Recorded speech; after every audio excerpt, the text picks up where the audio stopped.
pledge allegiance to the flag of the United States of America and to the republic for which stands one nation under God, indivisible, with liberty and justice for all.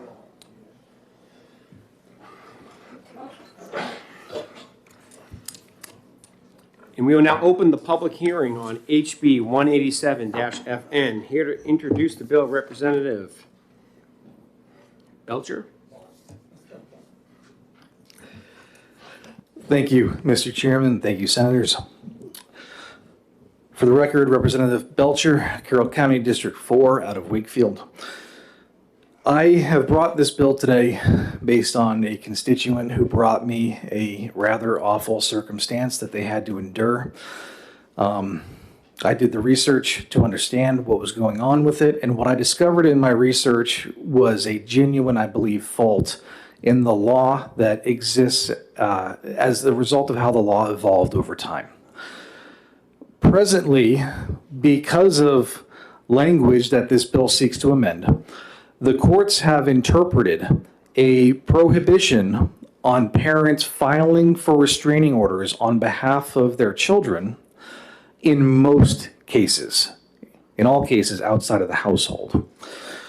This interpretation requires that children file for and argue before a judge on their own behalf if they are to attempt to receive a restraining order on a person outside of the home. This interpretation, in other words, it creates a circumstance where adults have a legal remedy under law that is available to them to protect them from harm that we deny to children when they're seeking protection from predators. This is a simple fix. It just deletes a little bit of language so the courts can take a look at it and say, well, we are not going to prohibit parents from filing restraining orders on behalf of their own children. And the fiscal note that comes along with this is very simply based on the fact that as of right now, a legal remedy is being provided to adults that is not being provided to children, and there may be some costs associated with now correctly providing that remedy to children. In closing, children should never be more vulnerable than adults by law. I'm happy to take questions. Thank you, Representative, for your testimony. I have a question to ask. So, my understanding, the existing law, it says a parent or guardian may file a petition for a protective order on behalf of a minor alleging abuse of the minor by a member of the minor's family or household. So, by striking the last part of that sentence, by a member of the minor's family or household, I guess they're already allowed to do it. What is the court interpreting? What is the court interpretation that's not? Thank you. It seems like the law is clear to me, but I'm not the one that's. No, I perfectly understood. I should have covered that a little bit better. So right now, the court is interpreting this to mean that a parent can file on behalf of their child against an adult in the household.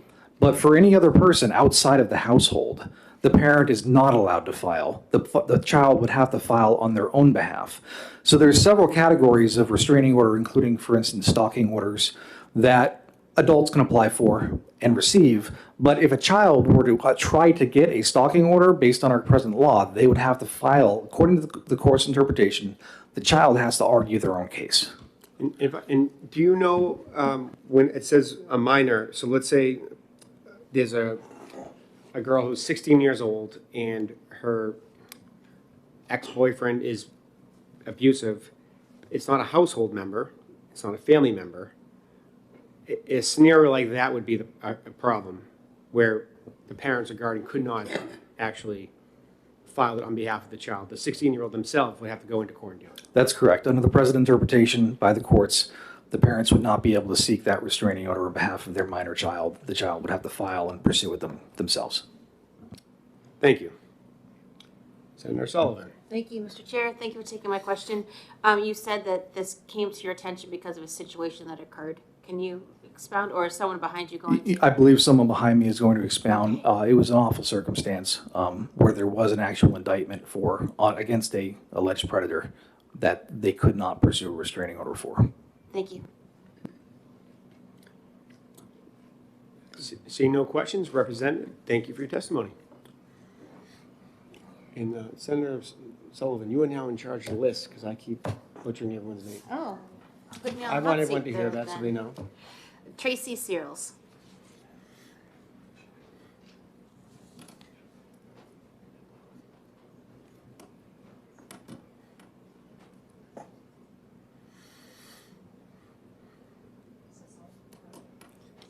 There you go. Hello? Yes. Yeah. Good afternoon. Tracy, you can feel free to put it right in front of you. It moves. There you go. Thank you. There we go. Good afternoon, Chairman and Senators. My name is Tracy Searles. I am from East Wakefield, New Hampshire. I'm here today to discuss a serious issue our family has run into. Several months ago, I discovered that one of my children was being sexually abused by their best friend's father. When the state police became involved in our case, they instructed me to go to the local courthouse and file a protection order on behalf of my child, who I can say is much younger than 16. Sadly, my request was denied. That is when I learned that the Child Protection Act, RSA 169C7A, states a parent or guardian may file a petition for a protective order on behalf of a minor alleging abuse of the minor by a member of the minor's family or household. The reason I am unable to obtain a restraining order to protect my child is because my child was sexually abused by an individual who is neither a family member nor a member of our household. I was bewildered when I was further informed that the only option to obtain a restraining order to protect my child would be to bring my child in and have them file for their own restraining order. The way the law currently stands, a minor must file for a restraining order for themselves, no matter their age or their intellectual abilities, and I believe that this is an oversight in the law. In the state of New Hampshire, anyone under 18 is considered a minor. A minor, by definition, is anyone who's under the age and full legal responsibility. How is it that this law requires minor children to file legal documentation on their own when the definition of minor clearly states under the age of full legal responsibility? A young child cannot understand the full ramifications of a restraining order, let alone understand how to file one. I myself needed assistance filling out the petition for protection because it was confusing, and I am a college graduate.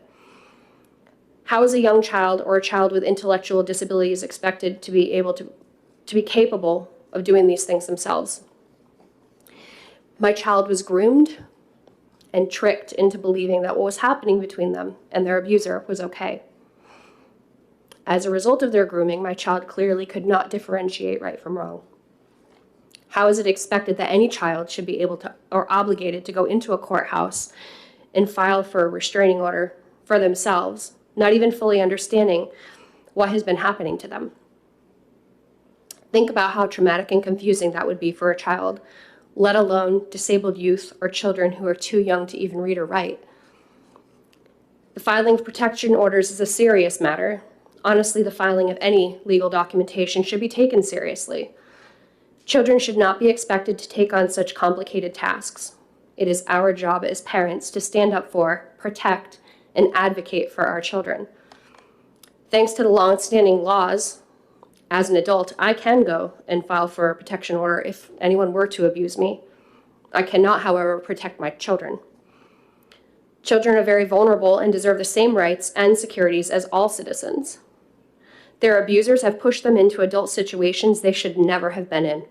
We shouldn't continue to push them into more uncomfortable adult situations by expecting them to file legal documents in court for themselves. It is our job as parents to handle these matters. Their age and innocence need to be considered. They are children. As a parent, I am legally responsible for my children's safety, health, and overall well-being. If I were to ignore any of my parental responsibilities, I would be at risk of losing my children from neglect or abuse. How is it possible that I'm legally responsible for my children's safety, yet there's a law specifically precluding me from keeping my children safe, simply because their abuser was not from our family and not a member of our household? It is very disheartening, confusing, and frustrating as a parent to be told I cannot legally protect my children. The abuse that my child suffered at the hands of someone outside my family and household holds no less significance than that of one that is protected under the current verbiage of the law. I should be offered the same rights of protection over my child as those offered in the Child Protection Act RSA 169C7A. Please help me in fixing this oversight in the current law, ultimately allowing the children who have been abused time to heal from their trauma and just be children, and allowing us as parents to do our jobs of protecting our children. Thank you for your time. Thank you for your testimony. If I may inquire, and I'm sorry that your family went through this. When the court denied the order, was it on the grounds that you lacked standing to file the order, or was it the definition of abuse?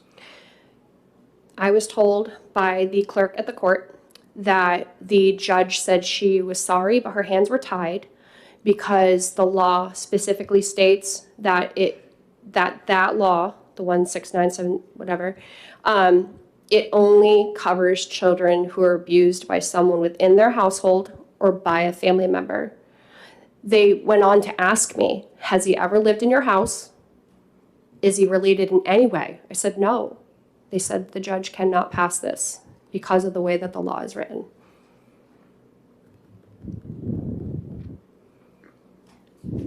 Thank you for your testimony. Thank you. Are there any members of the public who wish to testify that are present that had not testified already? Seeing none, we'll now close the public hearing on HB 187-FN. Is there a motion to go into executive session? So, second. All in favor? Aye. All opposed? Ayes have it. We're now in executive session.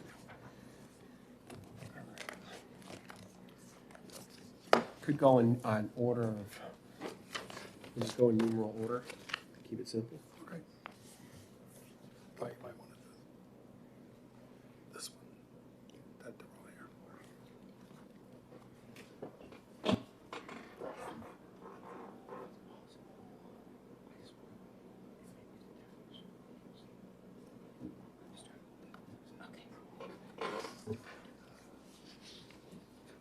So, I have an amendment, I have amendments here for something else.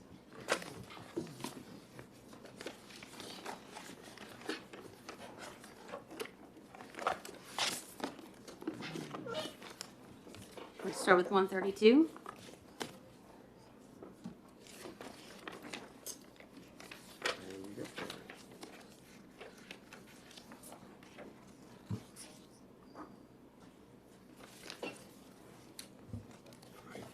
HB 132, is there a motion to be made? Would you like to make a motion? Hold on a second, I just got the amendment. Making sure it's right. And just so everyone knows, this committee does not have the opportunity to have a set schedule like every other committee. So we're special in that regard. Also, because there's three of us,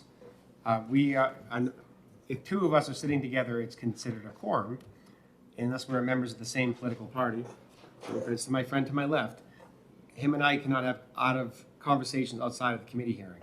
It's kind of a unique situation to be in. Yeah. So we tend to do things on the fly this way because of that reason. So I think. So on House Bill 132, I'll move ought to pass. Does this do what I wanted it to do? So the amendment was supposed to repeal the whole thing, but it has the original bill, and on the back it just says the bill repeals the statutory provisions, but shouldn't that just be all that it says right here? It should just say, So your intention is to make an ought to pass because you wanted to offer an amendment. And that amendment that you were hoping to offer would have been 2025-2016S. yes. And your intention was to repeal the entire section because when a member of your family, if they're deceased, Yes. the surviving family members, the local welfare office could seek reimbursement of the burial costs. Yes. So I believe that the amendment should have just said, an act repealing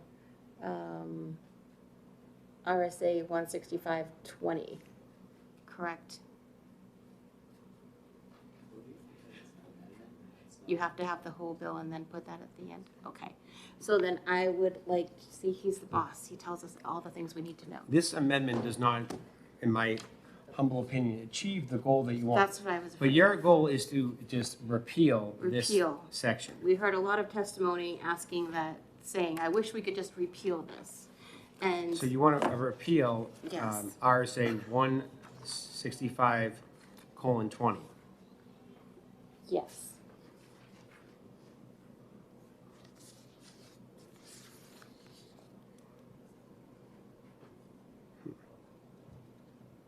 The argument, well, for the bill was that if a town or a community comes together and helps somebody, or even an agency helps somebody, then they can go after a relative for reimbursement. But, you know, in today's, you know, we had a great historian in here, legal historian, telling us this from the 1600s, and it's no longer would apply. And several people testified that we've, you know, they had the bill before us, but said, I wish we could just repeal it. So let's just repeal it. Jim? So one issue is, it's one thing to repeal RSA 165:20, but there may be more collateral, meaning there may be some existing language that would also have to be repealed along with it. Senator Long, I think that's some input. Senator Long? Thank you, Mr. Chairman. Yeah, my only concern is, Sorry. although I haven't heard, I spoke to a couple of welfare directors, and I haven't heard that they're strong-arming people. However, 165:20 gives them that ability to call family members and see whether or not they would move forward in helping the applicant at the welfare department. And if that was repealed, they wouldn't be calling. They wouldn't call family members. Does this, do you know, did they tell you, does this actually result in people giving them money? It does.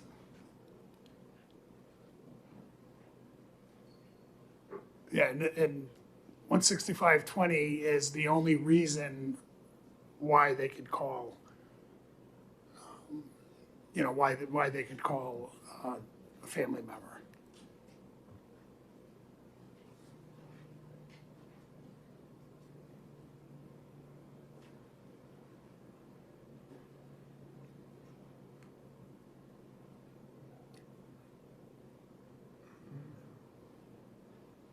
Well, Yeah, but it's still, it doesn't say that they're asking. It says that they can take civil action against them. And that's, you know. Yeah, I haven't heard. Yeah, as we heard testimony, like they could be someone you've completely severed relationships with that's harmed your family, and then the town's gonna come after you to support that person. Right. So I'd still like to just repeal it.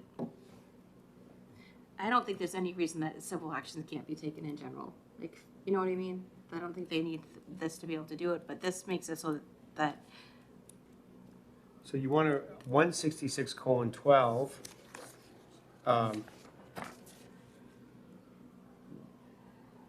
if you repealed that, just understand that, applies to 165:19 and 20.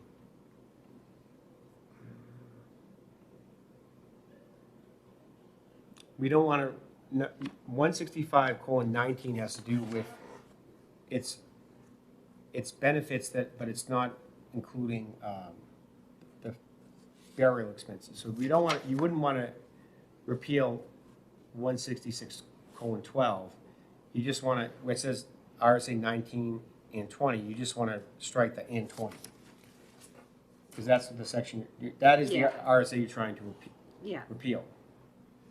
You would want to keep 165:19 there. That's a different policy debate altogether. And then 24.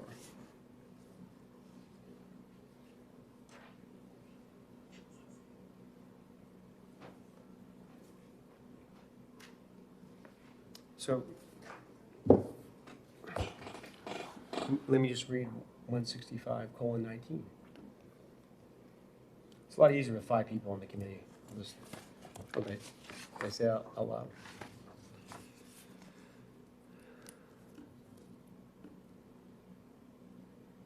Oh, I thought you were reading it to us. You're just reading it to yourself.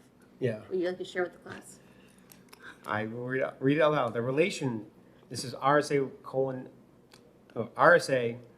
165:19, liability for support. The relation of any poor person, whatever that means, right? In the line of father, mother, stepfather, stepmother, son, daughter, husband, or wife, shall assist or maintain such person when in need of relief. Said relation shall be deemed able to assist such person if his weekly income is more than sufficient to provide a reasonable subsistence comparable with decency and health. That's subject to interpretation right there. So, yeah, It's longer than that. please proceed. Should a relation refuse to render such aid when requested to do so by a county commissioner, selectman, or overseer of public welfare, such person or persons shall, upon complaint of one of these officials, be summoned to appear in court. If after it is found that the alleged poor person is in need of assistance and that the relation is able to render such assistance, the court shall enter a decree accordingly and shall fix the amount and character of the assistance which the relation shall furnish. If the relation neglects or refuses to comply with the court order without good cause, as determined by the court at a hearing, or by refusing to work with or otherwise voluntarily place himself in a position where he is unable to comply, he shall be deemed in contempt of court and shall be imprisoned not more than 90 days nor fewer than 60 days. Mr. Chairman, I think I figured out the amendment while you were speaking and buying me time. So line 27 of the amendment, I think, is what we're aiming to do. It's repeal that section that you just read, and that's why the amendment analysis is there. It was just this one line does, I think, what we needed it to do on line 27. But this would repeal the ability of all aid, not just burial expenses. Yeah, and we discussed in the hearing that, like, if you have a relation that you don't even know is related to you, look at 21 and me or all these other DNA tests, right? Some person that comes up that's related to you that you've never met, you don't know, and they're related by DNA can now come and the town can come and tell them they have to, to tell you that you have to take care of everything for that person. I think if you just repeal 165:20, because I think it's one policy consideration for just burial expenses. It's another policy consideration for all types of aid, right? So how far do we want to go? Well, this is in this case, it's someone that has gone to like a town and gone to their welfare station, or we heard testimony that the community got together and bought, firewood or something to get them through the winter. So if someone makes those decisions, why should someone else pay the price for it? That they're not even have a relationship with this person.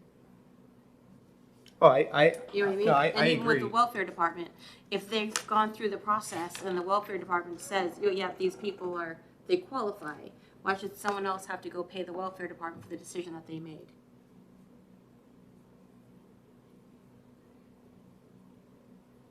And, the language in it that says if someone is able to, so who just determines that? If I've got $20 left at the end of the week, shouldn't they decide that $20 goes to somebody else?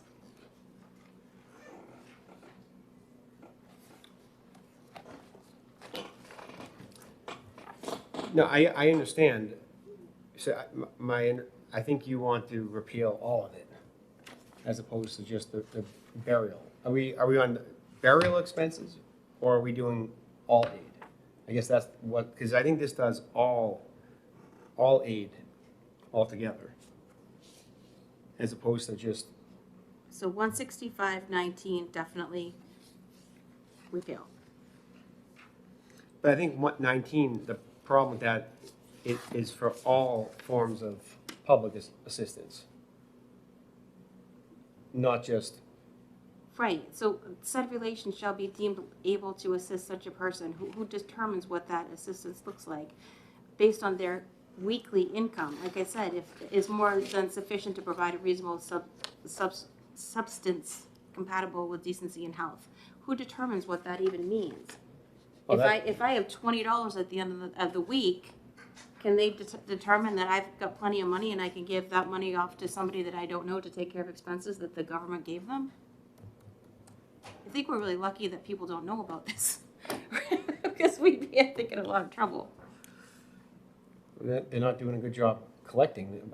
That's it, but that's, keep in mind, my only concern is, it's not the policy itself, is that the public hearing was on the burial expenses. And No, we- it's on the whole thing.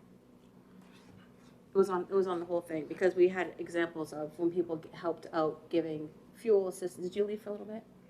Did I leave and? You did, you left for a little bit. That was Let me on fill you in. So 165.19. it was, yeah, there were many different expenses given, circumstances given.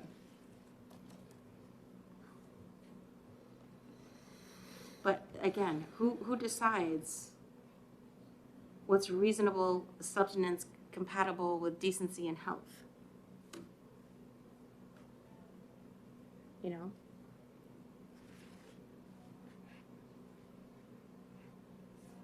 Was there any testimony on how much money is reimbursed? No, How much money they go after? no. Well, it all depends what, there was somebody from, I don't know if it was the Welfare Association or an independent,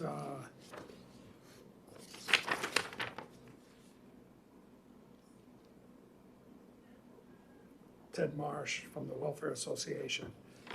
And they will go after $50 if somebody needs food before they get, if they're not on TANF. It'll go after $100 for heating. They need oil in their unit. But what I'm saying, if we repeal 165:19, I think we gotta repeal 166, I think you gotta repeal a lot more than what this repeals. Like, that's what I'm trying to get at. Like, I don't think this repeals enough.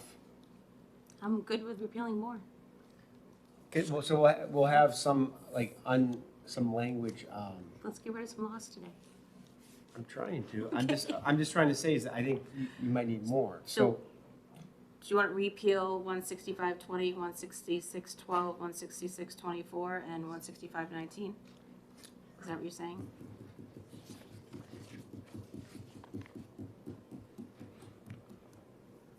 You got a note for us? So I could live with keeping 166.24. I think we probably have to keep that. That's the recovery expense of court costs for the county. Yes. The county acting as city. But that's in the process of them going to court to recover the aid that they're no longer gonna be allowed to recover.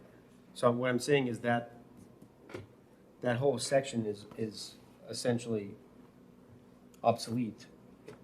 So it wouldn't make sense to leave that on the books. Okay, I- we can get rid of it. The part of that, so part of it says the county can go after a city or whatever, but the part that's relation is the part that's problematic in that too. Yeah, I'd be in favor of the recovery or expense, getting rid of all that.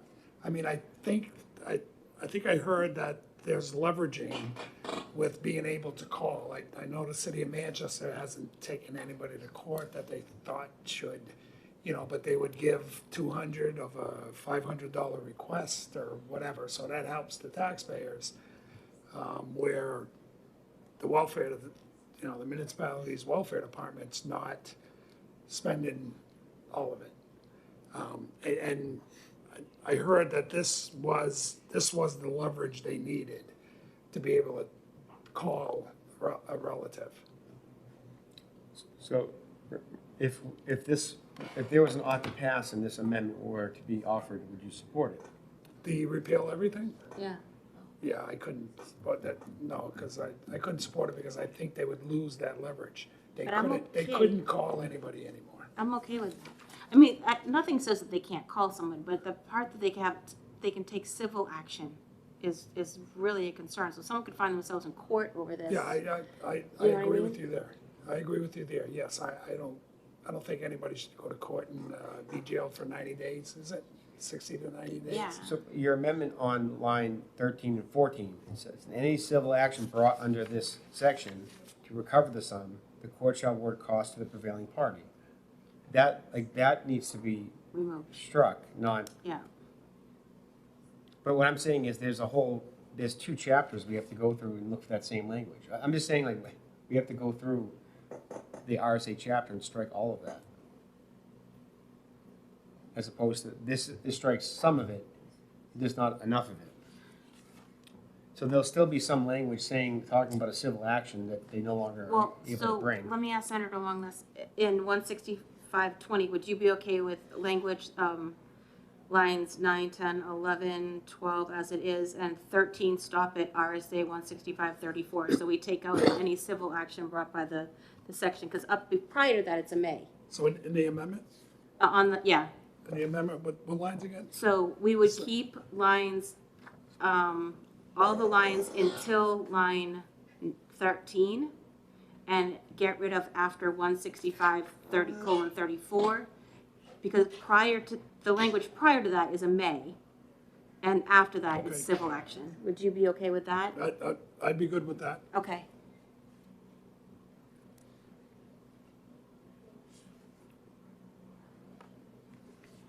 165:34. And they still have the ability, but they don't have the weight of a civil. So what I would be inclined to do, if we did not to pass as amended, we'll keep it off the consent calendar. And we'll just work on it a little bit. And if you do come across, maybe want to review it with the parties that be, make sure Yeah, it's, we have to all be together, though. Yeah, I'm good with getting rid of the expenses. I'm good with, So you're good with that change in Yeah, lines 9 through 15? And then can we repeal the Correct. whole rest of it? correct, yeah, as long Okay. as they have the welfare department has the right. ability to call All right. somebody Perfect. in the statute. So then I will make a motion ought to pass as amended, as discussed, keeping lines up until line, so we have to do an ought to pass, it has to be seconded. I'll second. It's been seconded. Now you want to offer a committee amendment. yes, sir, And that committee amendment is, keeping this amendment, 2025216S up until line 13 after RSA 165:34, and then repealing the rest of the amendment, what's on the amendment. So that'd be repealing RSA 166:12 and 166:24 and 166:19. 165:19. So you're repealing 165:19, 166:12, 166:24, and striking language in any civil action brought under this section to cover such sum, the court shall award costs to the prevailing party. Striking that language. Yes, sir. Thank you. But the language stays in where the welfare department has the right to call Yeah. a family member, yeah? Yeah, 165:20 stays in up until line 13. Yeah. Okay, so they may recover it, but they have no cause of action. But correct, and Good. that's All fine. right. Thank you, And gentlemen. So So now we have to so vote. you want, that's the floor amendment that was offered. Yeah, Is there a second? committee amendment that was offered. A committee amendment. Yeah, I'll second the committee amendment as amended, Per right? the chief. Vote on the amendment. Yeah, so Yeah. now in favor, all in favor of adopting the committee amendment, please say aye. Aye. Aye. All opposed, the ayes have it. So now it's ought to pass as amended. Yes, sir. Yes, with the changes. There needs to be a A motion. I motion. make a motion ought to pass as amended. Second. It's been seconded. All in favor? Aye. Aye. All opposed? The ayes have it. No motion for consent. I'll take it.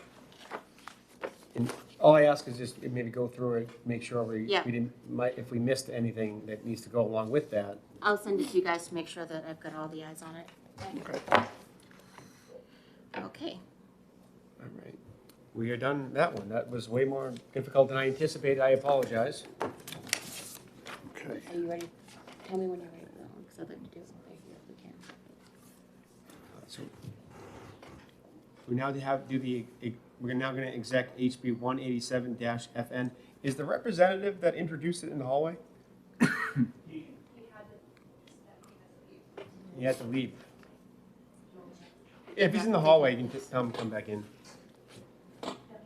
Oh, okay.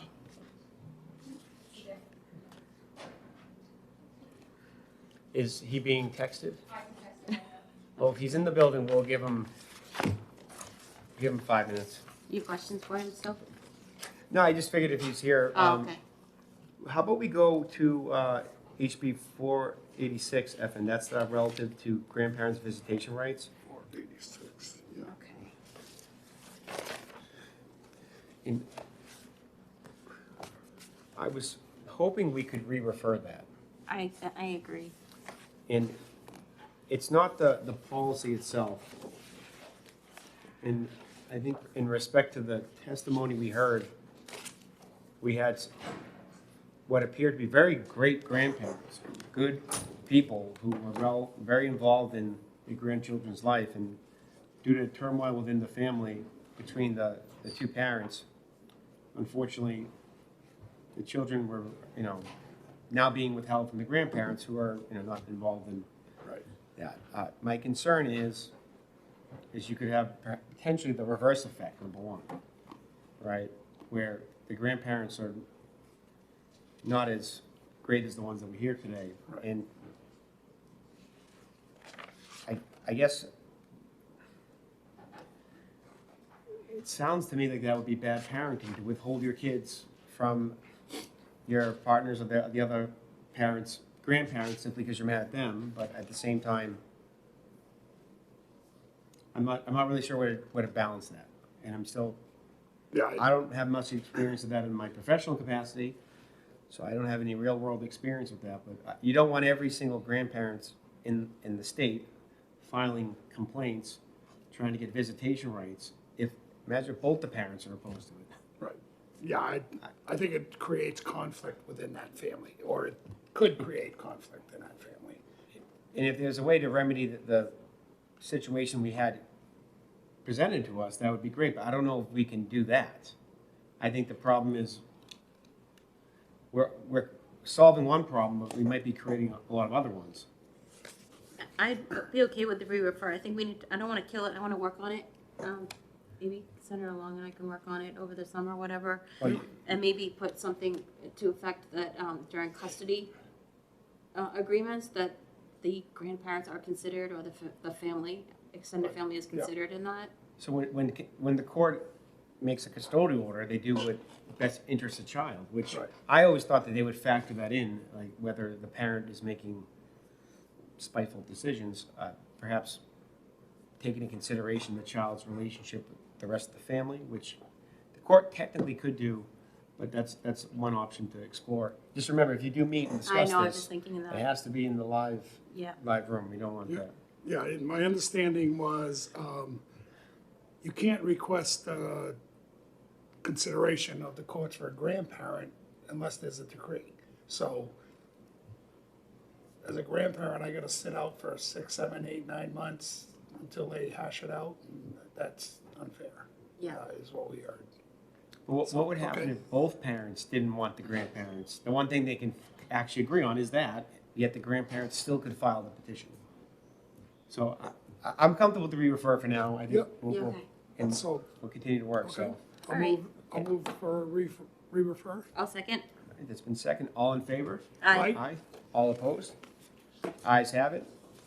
Move for consent. I'll move for consent. I'll second. All in favor? Aye. And I'll take it out. So along we'll take it out. And we have the 187 sponsor back in. And 187. Well, now exec HB 187, is there a motion to be made? I will make a motion to, I ought to pass for HB 187 FN. Second. Okay. Is there any discussion? Yeah, if I may, Yes. Mr. Chairman. So recognized. Thank you. I don't know why we have line 8 and 9. I mean, I can't see a minor plaintiff. You know, a minor going through that difficulty, represented himself, filing I mean, I could overlook it, but I think it's something to look at. I don't see where. So, one thing that could happen is if the child only has one parent Yeah. and the parent is the abuser, I think that's there, so the child at that point needs to go in. Okay, Could I see go what you in. mean. So, now, there is a shortage of this, but some courts will have like a lawyer of the day Right. or something. Okay. There's sometimes some assistance that can be provided there. Apparently, they had trouble finding lawyers to volunteer their time to complete that program. So there's also circumstances where children try to protect their parents and not let them know that they've been abused or whatever, or stalked. And they'll try to get this in order so that the parents, they're not ready to tell their parents yet, or they're trying to protect the parents from the situation. Or it could be, that a 16-year-old might not have a great relationship with their parents and they want to take care of it on their own, Right, right. Okay. I'm good. But I do want to say to the family, I'm so sorry that you guys went through all of this, and child should not be re-victimized by having to go to court on their own to take care of this. So And- my heart is just going out to you guys. So just one thing to keep in mind, so a household member means it's a spouse and ex-spouse, person cohabitating with each other, and persons who cohabitated with each other but no longer share the same residence. Also means parents or other persons related by, other than the minor children who reside with the defendant. Okay.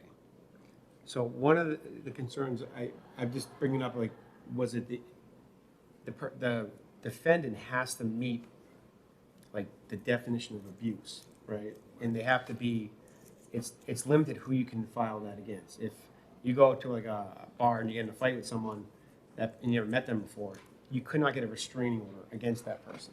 They don't meet the Right. family or household member. So I think I think it still is a good policy, because I think that the limitation, this is the minor's family or household.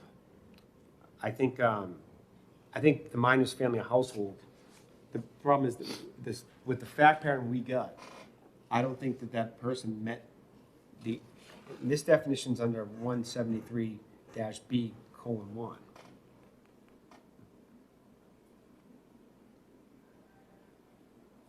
So I'm guessing, I'm not saying that that's what the court did, but I think the person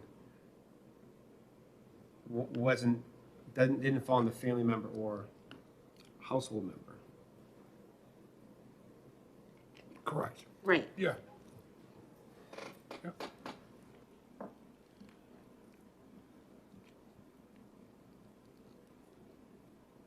And this expands it to not just a family member or a household member, but outside the But house. the reason why you want to strike this language, the definition of abuse under 173-B:1 would also apply to a current or former sexual or intimate partner. Does that make sense? The abuse definition, so in this case, if the victim was an adult, they arguably would have fell under the definition of abuse, where in. Right. But in theory, if you can file it on behalf of yourself, you should be able to file it on behalf of a minor. There shouldn't be any legal difference there. This solves that legal problem. Yes.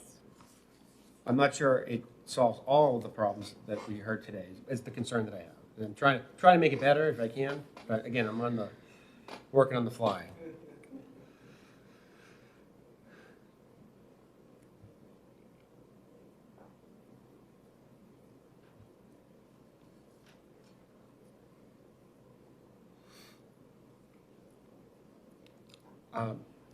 So and I hate to reference Massachusetts, but Massachusetts, their definition of abuse, which is 209A, it includes an involuntary sexual act. So that definition does exist. We don't have to maybe jump on that today, but if there's ever a floor amendment to add that, we can Okay. do that. So we can do a motion of ought to pass, Yep. and it's been seconded. Yeah. So, all in favor? Aye. Aye. All opposed? Ayes have it. Happy to work on a floor amendment for that. Why don't we put on consent, and if not, we'll... Okay. Is there a motion for consent? So move. Second. All in favor? Aye. Aye. Ayes have it. That's on consent. And who's taking it up? I'll take it.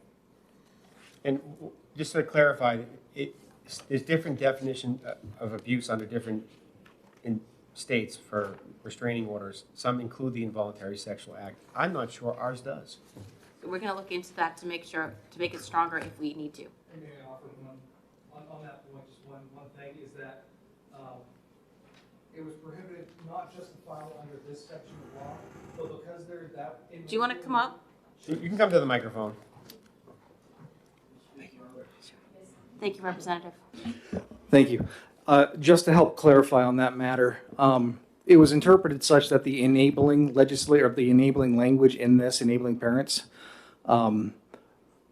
prohibited filing under other statutes, which is why they couldn't pursue a stalking order, for instance, or any other form of restraining order. And by striking that language from this statute, it ought to have the effect of enabling any adult available restraining order to be filed on behalf of a child. And I think this Yes. does accomplish that. Yes. I think and we can work on discussing changes to the definitions, I think, at a later time or with the floor amendment. But Thank you very for- much. And thank you for bringing this to the committee. Thank you.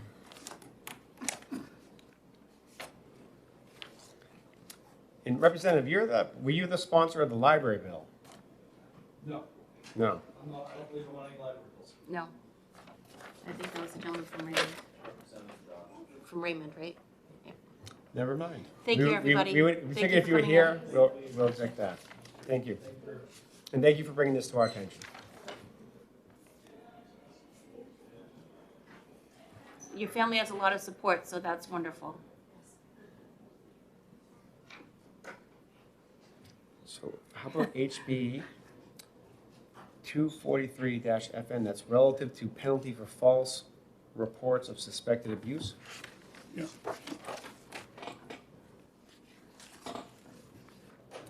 And is there a motion of ought to pass? I'll make a motion of ought to pass. A second. And there is an amendment for that. I There is none. have it, no. Let's see one. Oh. 243, I have an amendment in my hand. 1733S. Yes. 1733. That's all right, we've been making you work overtime today. And does anyone have a copy of that amendment? Yeah, right here. When you can look, well, I can share with you. So, what the amendment did That's a lot of paperwork here. was the original bill required when a complaint was being made that the person doing the intake advised the person that a false report, if Yes. made, would be against the law. We are removing the requirement that be said over the phone or however it's done. Yeah. We also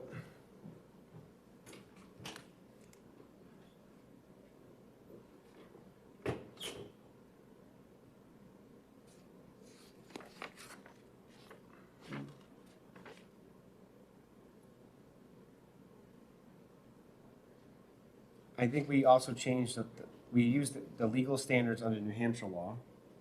We used knowingly, Yes.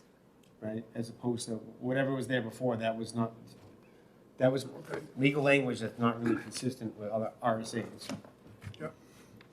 So, and we also put that it's there, we put misdemeanor, so unclassified, where it didn't say what it would be. I just said it was a criminal penalty.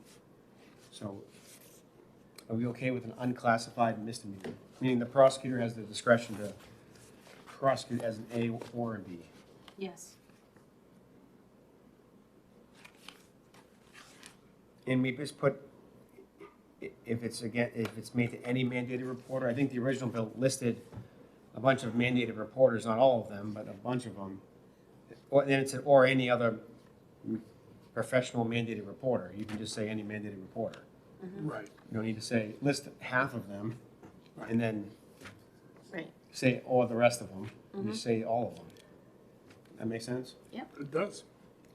And then, I'm just saying what it does, and then we'll get into who likes it.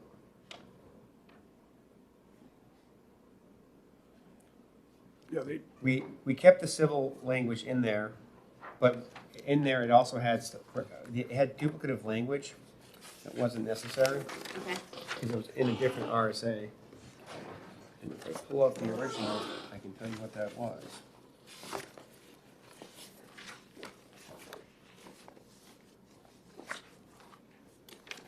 I also hear that this policy has found its way into HB2. Oh, it has. So with that being said, at least in my humble opinion, this would operate in reality.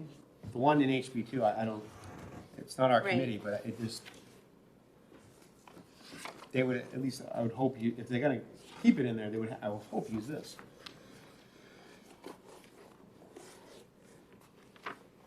And I don't have the original bill either. I have my folder with all, I have the original bill. with the original. I'm really prepared well today.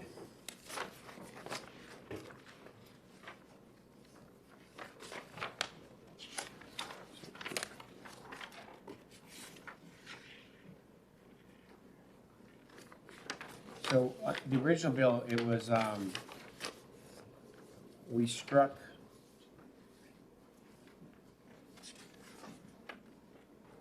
lines 8 to 11. correct. And the reason why is that already exists. Use the correct legal standards in there, but it's already, that's already there.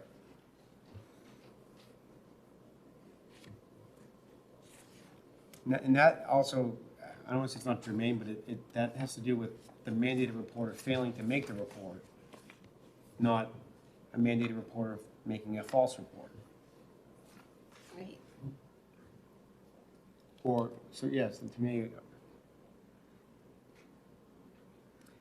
I think that with the some of the opposition, they're concerned about people, mandated reporters not making the disclosure. This has to do with someone making a false report to the mandated reporter. Intentionally. So if you tell me something, and I'm now the mandated reporter, I'm gonna say, well, Senator Sullivan told me this. This is what they said. The false report would be, if it turns out what you said is all you knew was, you're the one in trouble, not me, even though I Right. reported it. Although I would never do Well, I that. don't know. That would never happen. Yeah, I don't know if that person would be in trouble, because they're not the ones that reported it. Well, the way this would read, so a person is guilty of a misdemeanor if he or she knowingly provides or causes the provision of false, is that supposed to say it that way? False information of suspected child abuse or neglect as defined by RSA 169-C:3 to the department or to any professional mandated reporter. So it's the person that's making the Okay, call. so in your case, then yes, right, Yeah. the other person. If I told you something falsely that I knew was false, and you reported it, they would come after me.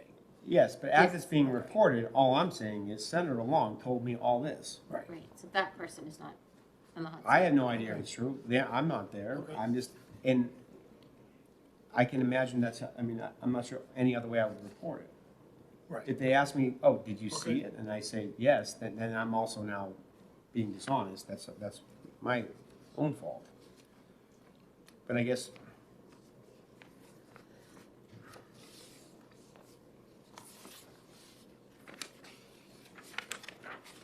Just making sure the grammar of this is correct.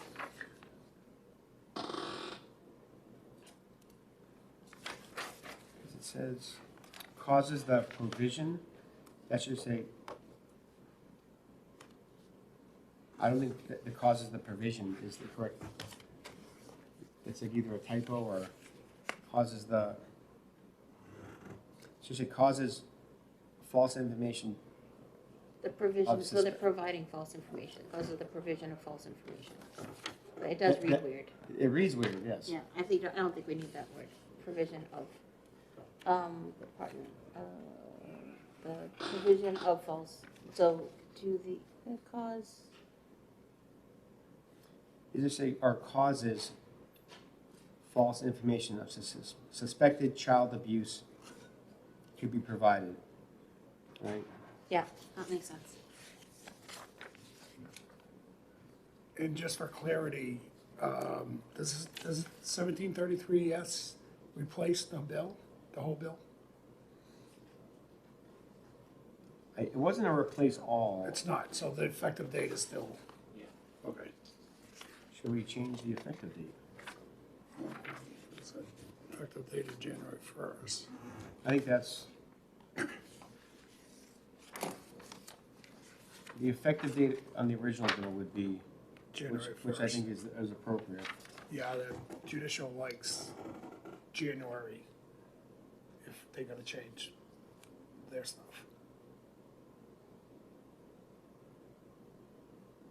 So you still want this January or upon passage? Yeah, I know the judicial system likes January for anything they have to address. It gives them that time and that training time to update everybody.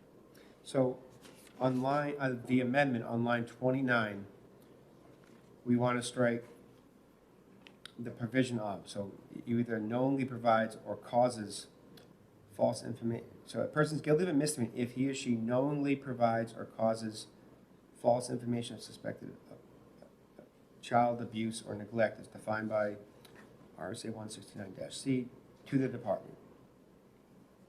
So you just across, you're striking the provision? So what we should do is say, a person is guilty of a misdemeanor if he or she knowingly causes or provides false information, and then read it the rest. Right, so put causes first. Yep. Does that make sense? Causes, yep, I agree, because that would come first. Just to confirm, you want it to read, a person is guilty of a misdemeanor if he or she knowingly causes or provides false information of suspected child abuse or neglect as defined by RSA 169-C. To the department, or, yes. That, I think that reads better? It does, yep.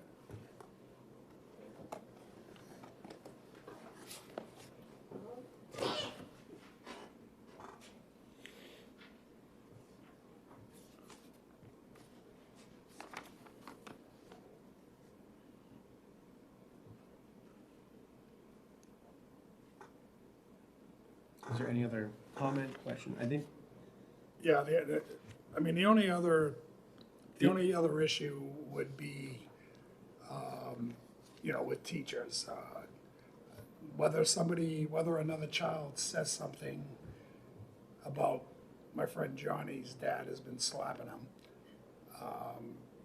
And he was just looking to get Johnny's dad in trouble, or if it's the truth. And the teacher doesn't report it because it seems like, I know Johnny, you'll give me a line. well, this doesn't. But I think the amendment takes care of that. Well, this doesn't address the situation when the mandated reporter doesn't report. Right, okay, That's its own entity. okay, So okay. I guess the teacher's concern would be if they did report it, but again, now how they handle that investigation, you know, can vary. But if the teacher makes the report, whether it's the teacher or they go to a supervisor, I'm not sure what the Right. policy would be at that school. They're saying Johnny said Jimmy's whatever Right, yeah. said this, No, that's and right. that's, So yeah, so they're covered. I mean, I've read intakes where the person making the report says the child has credibility issues, by the way, but we're a mandated reporter. Right. And it literally says that the child has a history of kind of saying things sometimes to get people in trouble. They say that when they make the report, so Right. we don't know what to believe, but we feel it was at least worthy or appropriate to report it. And that's all documented in the, at least when I've seen. Yeah, okay. So I think what happens is when there's a just blatant false report when this will come up, it is gonna be blatant. It's gonna be right in your face where it's not even, you're not even on the same planet at the time. Yeah, I know the largest, the biggest reason for this is through divorces. Yeah. One parent or the other will, put a stick in a wheel, and this is an easy one to do. So this does take care of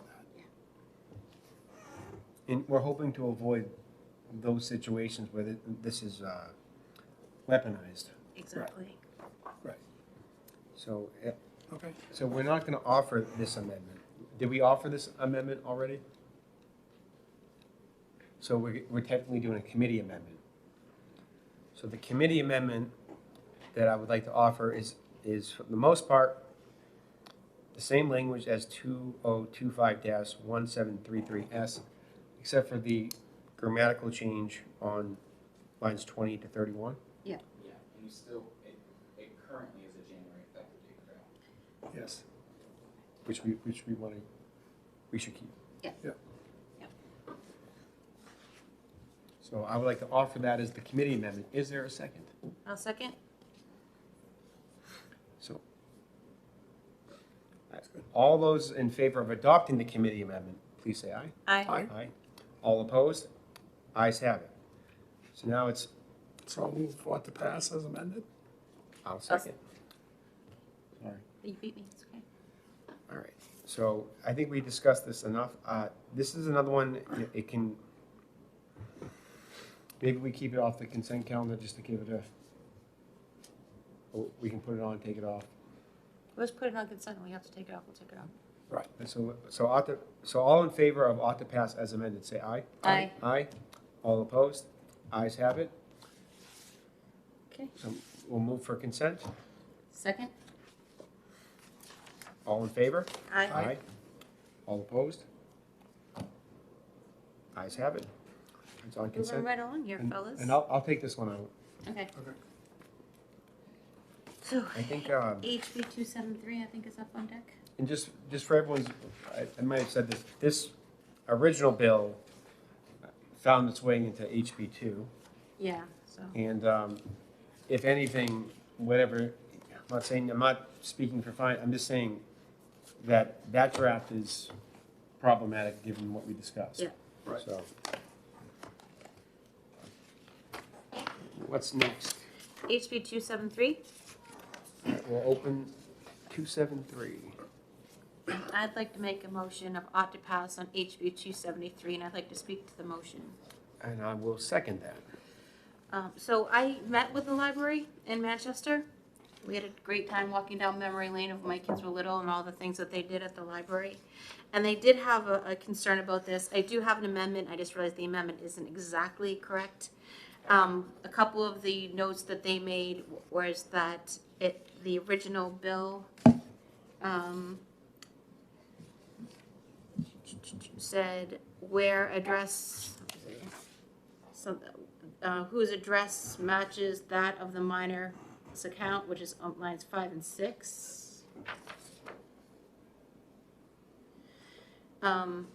They thought that was kind of problematic, and they asked for language to be, so it would read, and I have to do a different amendment, but this is not exactly what I wanted.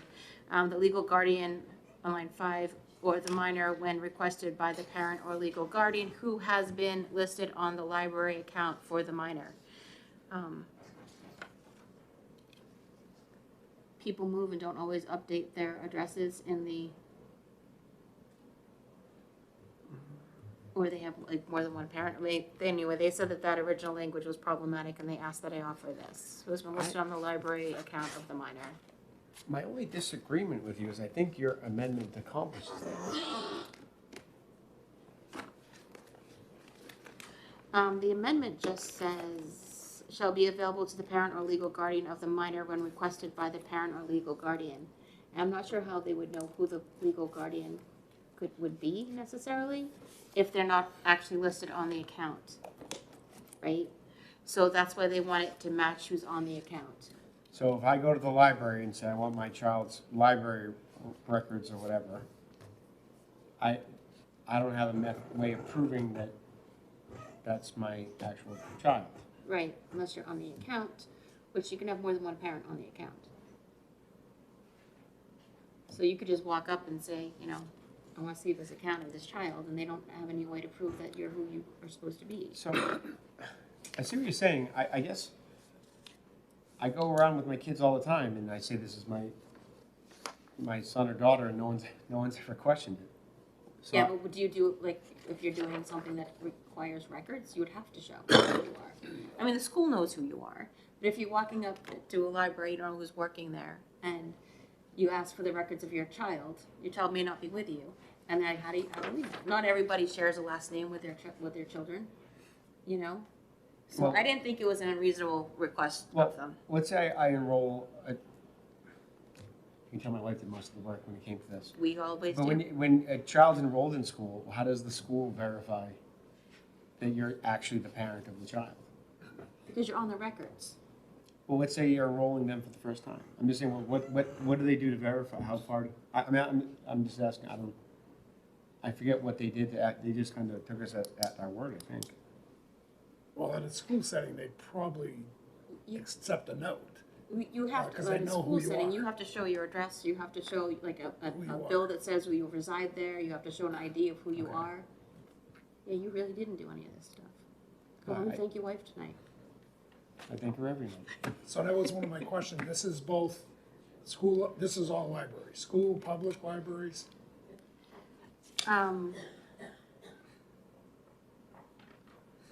It doesn't differentiate, so it could be both.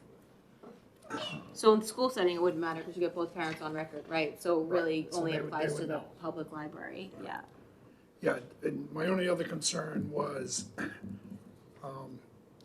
there's over 230 libraries in the state of New Hampshire. And some of them don't have, they may have one overseer, and the rest are volunteers, and they're still using the card system. Yep, So it would be added work. I had some concerns when I first heard when this was being presented, Yeah.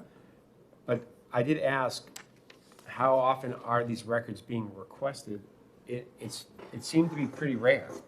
I mean, they're not dealing with a high volume. Now, if that were to change, point well taken, but this is not something that's happening very And- often. most records are now digital, like most libraries are even digital.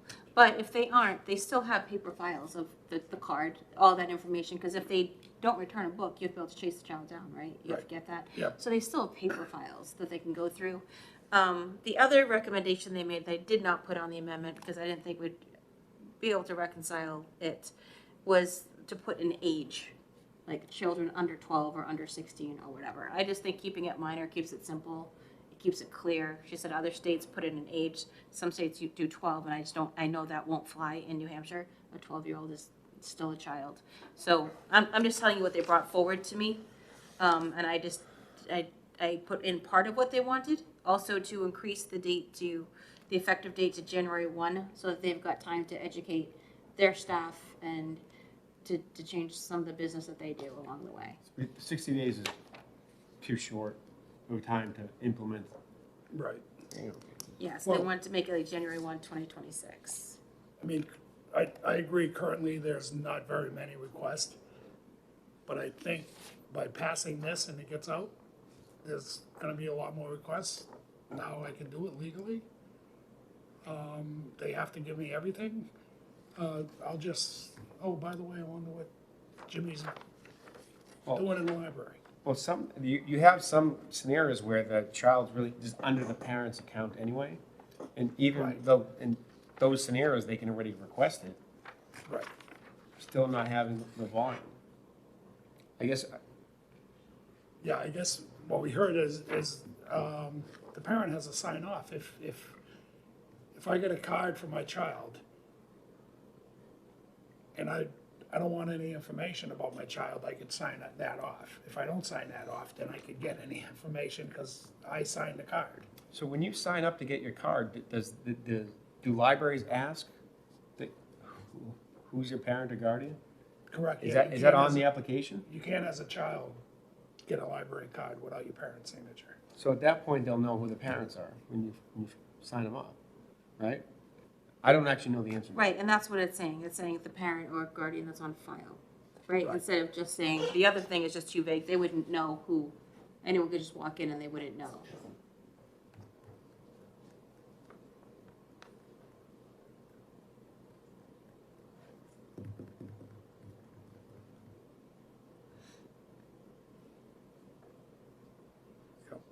So if you're the legal guardian and they question it, you must have, I'm sure, something that would demonstrate you've been appointed that position, right?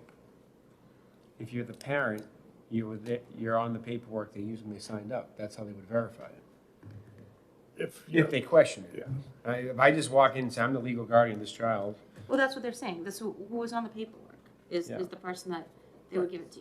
Yeah. And if you've got another parent that wants access, they can add them to the paperwork. and let's just say you're not the legal guardian. You weren't the legal guardian at the time, but you've become the legal guardian, and the library questions your request. I would say, show them the paperwork Yeah. of your appointment, and that's an easy thing to do. They must have to do Right. that all the time as the legal guardian. Right. I'm saying, as a legal guardian, you quite often have to demonstrate that you're the legal guardian doing other things, right? So having to do it here isn't inappropriate for the library to ask. I think. Well, if they have it on file, though, then they don't have to do it every time someone comes in. Yes, right? correct. They would update their file. I'm just, Right. like the first time the legal guardian takes the child to the doctor's office, right? If it's the same thing, right? Yeah. They have to demonstrate, here's the paperwork showing I'm the Mm-hmm. guardian. So I just think as it's written, it's fine. But if you want to make more changes, They took the time to meet with me. This was a concern of theirs. It makes it easier for them to comply. And I'd like to I couldn't give them everything they wanted, but I think this is a small fix. If it makes it easier for them, I'm okay with it. So the legal guardian, when they go there for the first time, would have to update themselves to the child's file? Yeah. Okay, that's fine. That actually makes it go faster. Yeah. All right. So you want to offer now a committee amendment? I do want to offer a committee member, because my day is all about making Joshua's life harder today. So I would like to make a committee amendment that basically, that basically just takes amendment, all right, let's see. It would just change line 5. We're going to scratch out whose address. I already scratched it out, so I can't read it.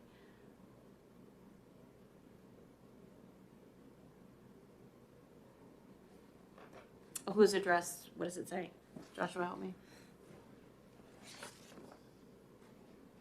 Don't worry, we're almost done.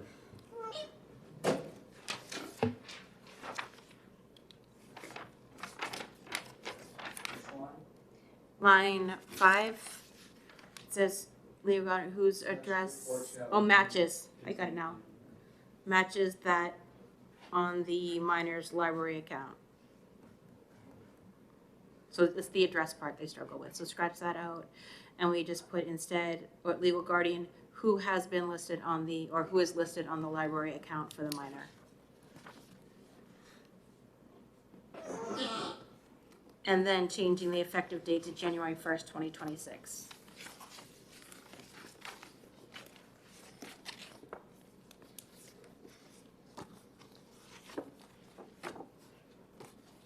So I would like to offer that committee amendment.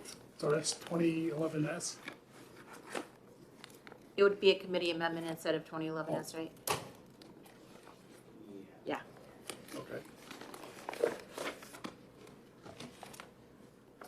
I'll second. Thank you. My apologies. So all those in favor of adopting the committee amendment, please say aye. Aye. Aye. All opposed? So I'd like to Nay. offer HB 273 as amended. I think we just did that, right? No, we just did the amendment. Oh, so you're making it ought to pass as amended. Yes. So I'd like, Second. Any further discussion? Seeing- Seeing none? Aye. Oh, you're calling vote. All those in favor say aye, all opposed say nay. Nay. Aye. Aye. The ayes have it.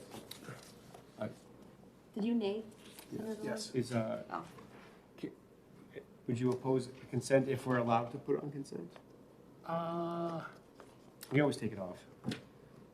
Yeah, that's true. Yeah. I can take it. We won't take offense. I'll move consent. All right. I'm gonna I'll listen. second. Look at this guy's already giving me the Second. smiles. It's- Yeah, so I'll, yeah, I'll So we'll move for consent. yeah. All in favor of consent, say aye. Aye. Aye. All opposed? Ayes have it. And if you take it off, no, we understand. No. Yeah. Me, I guess. All right. That was your, I can, now, It's fine, it's okay. fine. last one is, no controversy here. HB 560, relative to parental access to a minor's child's medical records. Okay. And this one was that the portal. It was the portal that was the problem. Parents don't have access to the portal.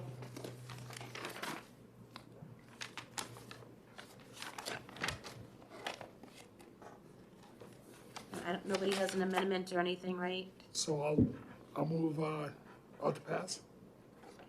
I'll second. And the second by Senator Sullivan.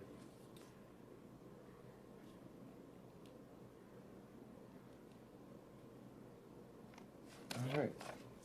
So I guess any discussion on this one? This is 560, right? Yes. Yep. Yeah, is there 1644S? Is that an amendment that you, So that was provided to me by one of the hospitals, really. I had them put that together just so it can be discussed in the room. So if you want to discuss that, I recognize you do it. okay, The problem was you and I could never discuss it anywhere but no, right, here. right. So I, I'm not fully supportive of all that is written. okay, I think there's some issues, there was some issues I thought with the amendment. okay, because I was good with the amendment. So you wouldn't, and just to clarify, you wouldn't support the ought to pass per se, but you would support not to pass as amended if that amendment was adopted. Correct. Yeah, I don't know what. Yeah. what- So the amendment actually undoes what they're trying to do, because it does not include the portal. And the access that was being requested was for the portal. So Okay, the amendment just doesn't do what the bill has intended to do. so where does the amendment omit the portal?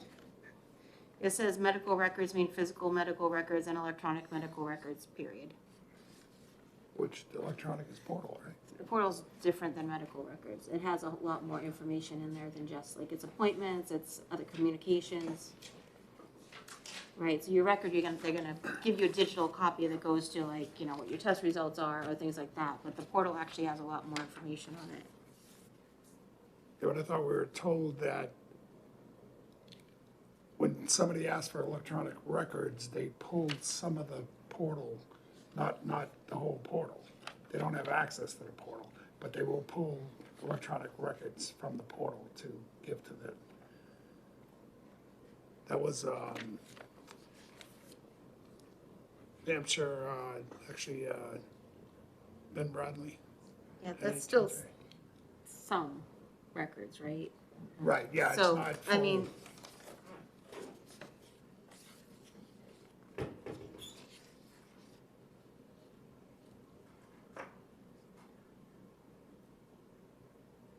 yeah, so the bill as written says, for the purpose of this section, medical records means physical medical records and electronic medical records, including records available via online patient portals. That's the original bill. The amendment takes out the patient portals part. Yes.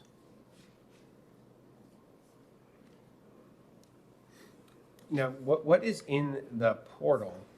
Ask Yeah. your wife. No, I'm just asking, I'm asking for like an example. I, believe it or not, I'm very familiar with looking through medical records. So the As a- portal will have communication between the doctor and the patient. It will have prescriptions on there. It will have test results on there. So it has like, it also can have recommendations of like, you know, and links to other things, like if you, for exercise or for other things that might be pertinent. So other my, information. with medical records, you're gonna, often will have recommendations from the doctor in there. I suppose that the back and forth, if there's like a, is there like a text chat or whatever, that won't be in the medical records, it's not Right. often. Right. So Okay. there's some communications that, now often, like medical records will have a narrative of a conversation, but not the exact. Right. So that's one day. I'm just trying to hash out the difference there. Let me see. Yeah, no, it's when a child turns 12 that the access is denied. To parents. Why at 12? Yeah, I don't know, but under 12, they have access. I don't And believe they like I have said- access to the portal, but, There's information on the portal, like your test results, that a child could get into, and a parent doesn't even know if they're getting into it. They could be scared by what they see, and then they don't, you know, they don't know how to interpret that, and they're left with that on their own.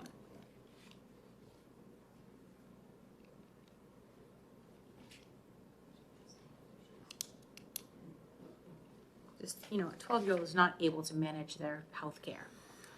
I have an 18 and 20-year-old that I still have to help make appointments because they can't manage it. I can barely manage my own. I understand. So, 12-year-old certainly can.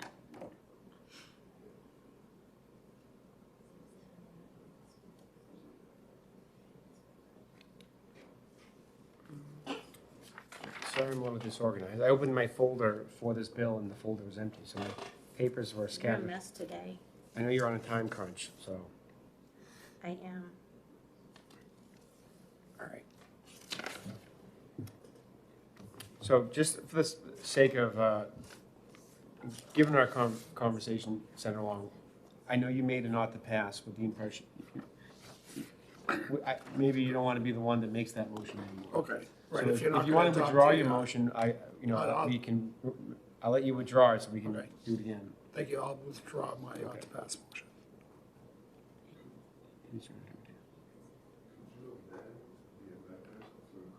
No, you know what? I'm not sure what else it changed. I just know that that stuff, that struck out at me. The problem is with the patient portals. You could amend the amendment to include that, but then make the other changes. So my issue with the amendment on like lines 21 to 22, when the records are records of treatment of the minor that are directed by a court, I can understand some circumstances where that would be appropriate. And if the court makes a court order, that's separate and afar. But this just says anytime the court orders medical treatment, you can't get it. Even if you're not the bad actor. It's, so that, I think that part's too broad. I Can don't- we Can we add portal and delete 21 and 22? You have the amendment. Looking at it.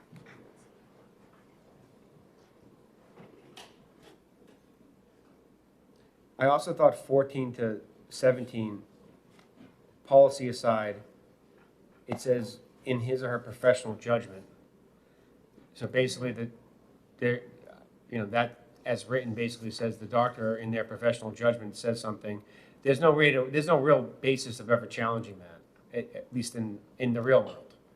If they say in their, as that's written, Could you base it off standard of evidence? you could, yes, as that's written. Not only it wasn't, the Just- Bill of Rights, like, if you're making a decision based off clear, convincing, or preponderance. So You that's could. the original bill says when a healthcare provider is determined by evidence based upon, so that the evidence is in the original bill? Oh, yeah. But yeah, the amendment, just as that's written, I'm just saying, whether Yeah. the ultimate conclusion you're reaching, where if the doctor has, foundation to believe the child's been a victim of abuse by the parent, you don't want to then give the parent the records. I understand. But when the legal standards, the doctor's professional judgment, Yeah. I'm not really sure, like, just as it's written, that doesn't work. I'll support the bill as written. I don't think that the amendment is salvageable. And if there is any floor amendments, obviously, You guys like any parts? I like my name at the top of it. Yeah, let's do it. I also thought lines 12 and 13, they think releasing the records is not in the child's best interest. Again, when there's a court order, there's a court order, right? That's the probate and family court language, for custodial.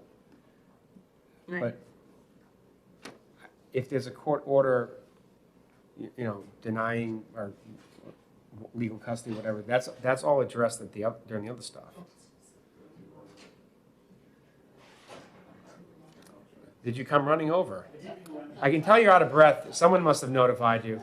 I literally just tuned in, so please forgive me, but how can I help? I only caught a little bit of what you were talking about. What's your schedule? I have to leave in 15. 15, you have 15 minutes? I have 15 minutes. I have people All I right, have to we- pick up. They'll be very upset if I leave them at All work right, and I don't pick them so, up. first of all, what's housekeeping? So, Senator Long, you want to withdraw your motion of law to pass? Correct. Okay. Yeah. I'll make a motion about to pass. And I'll second. Okay, so now we're back to where we were. And I'm not sure if you were running and listening at the same time, but we were discussing some of the provisions that are in Amendment 2025-1664. Yeah. 1644. Yes. Yeah, You may sit at the microphone. And just as a point of backtracking a bit, lines 21 to 22, where it says, when the records are records of treatment of the minor that is directed by a court of competent jurisdiction, or a person appointed by a court with competent jurisdiction. Although there are times when that would make sense, I think it's too broad, meaning it covers every scenario where there's court-ordered medical treatment, even if the parent or legal guardian are not involved in any misconduct. So that was one concern. The other concern was on line 14 to 17, the legal standard, I guess, for the hospital to, or the healthcare provider to follow would be their professional judgment when it comes to whether that the child's been subjected to domestic violence or abuse or neglect by the parent or legal guardian. I guess the term professional judgment, when it comes to the burden of whether the records should be produced or not, I don't think that that's the right, it's just not the right terminology, is what I'm saying. The policy it's attempting to create, I don't think is the problem.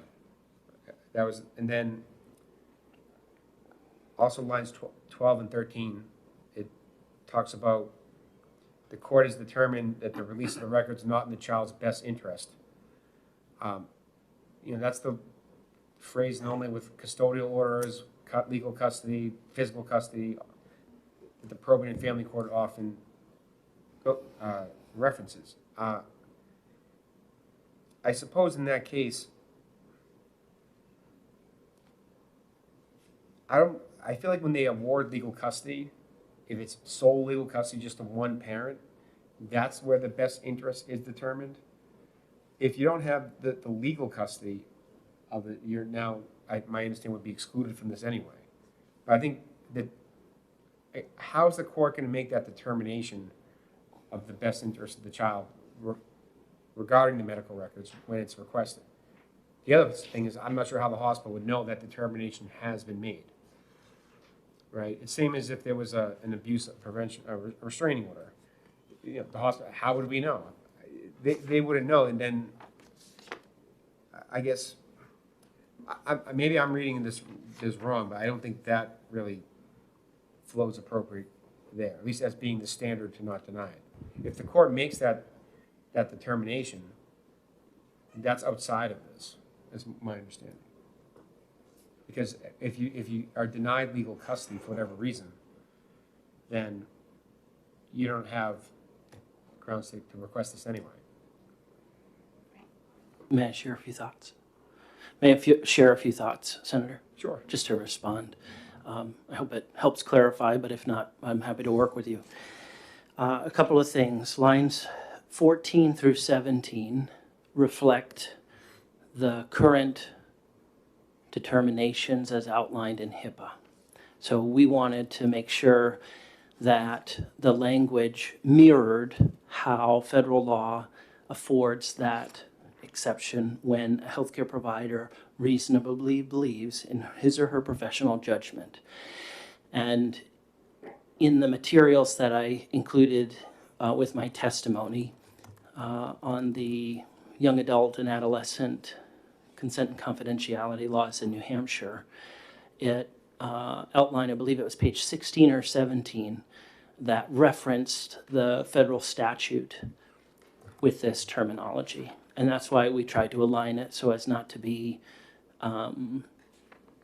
in conflict.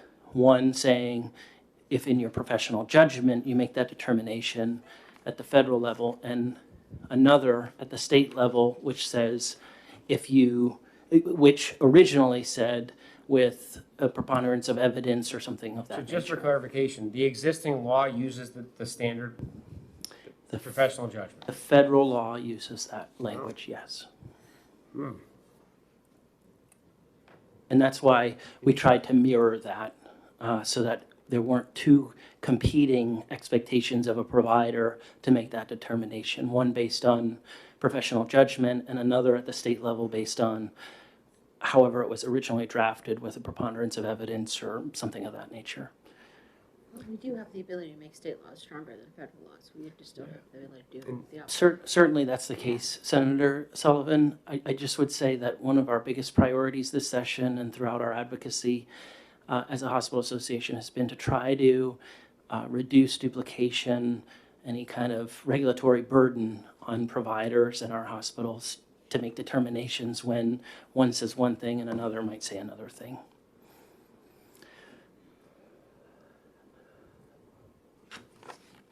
On line 12, as you reference, section B.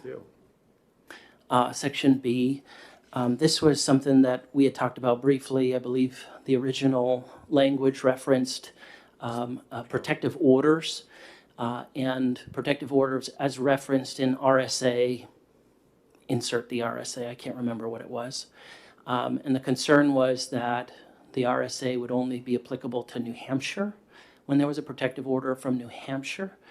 And so we felt that by just having the language as originally drafted in the second part of B, which reads as is written in the amendment, it would mean that when a court of competent jurisdiction determines that it's not in the best interest of the child to be sharing the medical record specifically, so if you had a protective order that specified the parent shall not have access to a medical record, or any other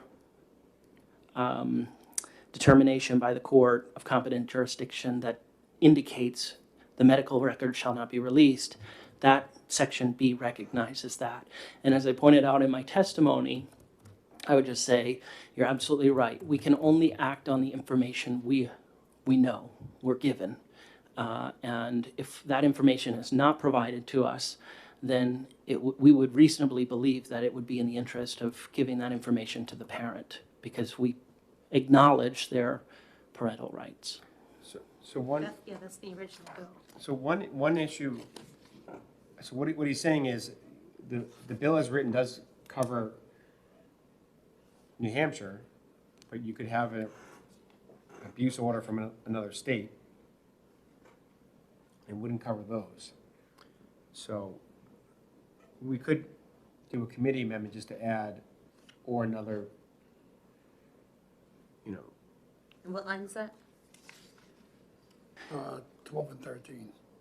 The intention here is to acknowledge any determination by a court of competent jurisdiction that indicates the release of the records would not be in the child's best interest. We feel that covers what needs to be covered, without narrowing it down so far as to exclude us from having to review whether this is a Massachusetts determination, whether this is, an initial determination. It is determined by a court of competent jurisdiction that this wouldn't be in the child's best interest. That's very easy that should be relatively easy for our personnel who is releasing the record to understand that the court has made a clear statement that this record release would not be in the best interest of the child. So And so- on line 17 of the original bill, it does state that. I know it Exactly. says our RSAs, but then it also says or when a court of competent jurisdiction has determined. So that doesn't mean only Massachusetts courts.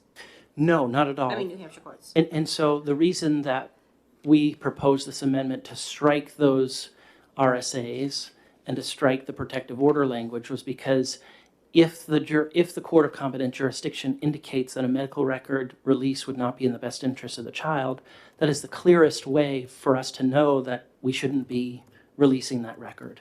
And so we felt comfortable including it in Section B. But the first part of Section B, where it references the RSAs, we felt limited and would require the folks who receive those determinations by the court to dive into further detail and make a determination at the desk, basically, to determine whether they should be releasing the record or not.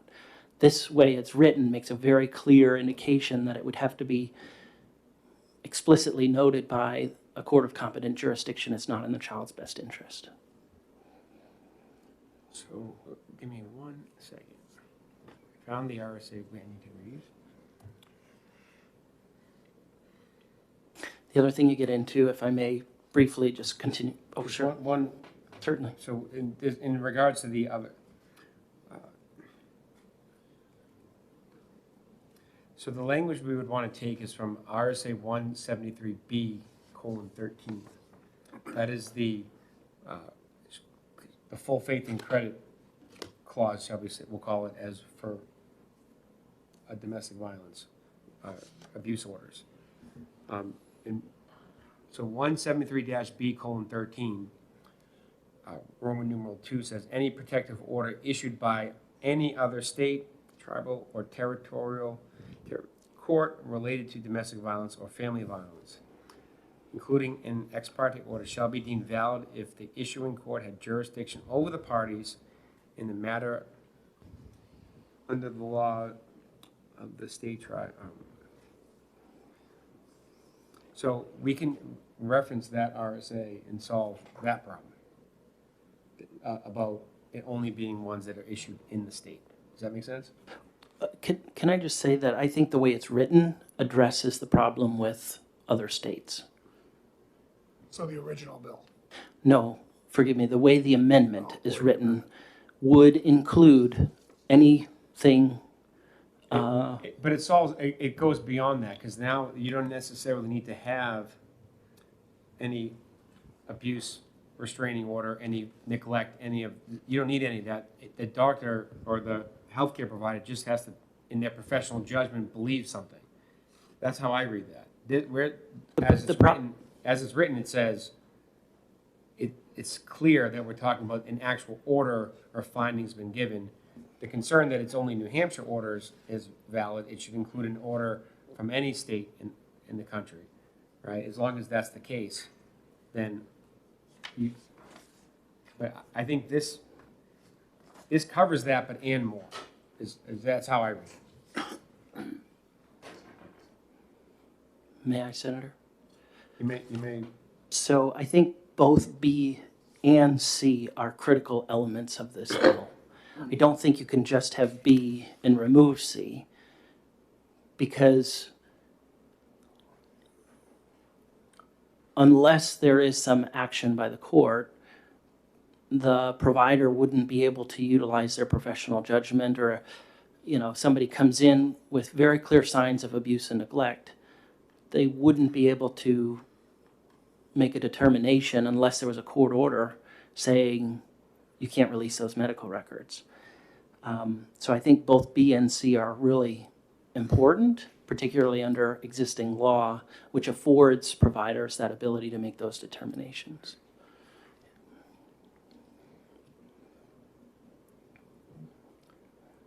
so I have too many windows open. So. I'm not supporting the amendment. No, I agree with that.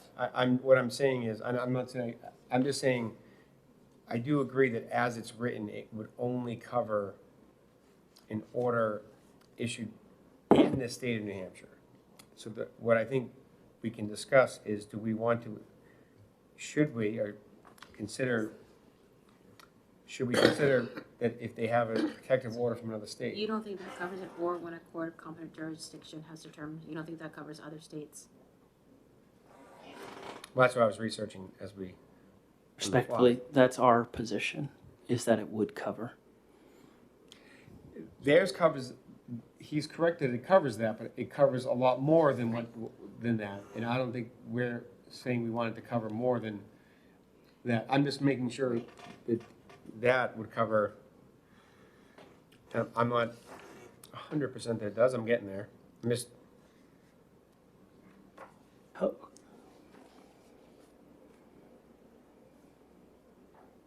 How you doing on time? I only have a couple minutes. All right. So how about I can handle that on the floor, if Okay. it needs to be changed. Okay. 'Cause I think that's a minor. That's a minor. We just need to. All we would be doing is referencing an RSA. Okay. And I'm just. Is there any? Have another bill, so what's that? I thought What- we did this one, right? Which one's that? What's 320. Yeah. 320 is the marital property settlement.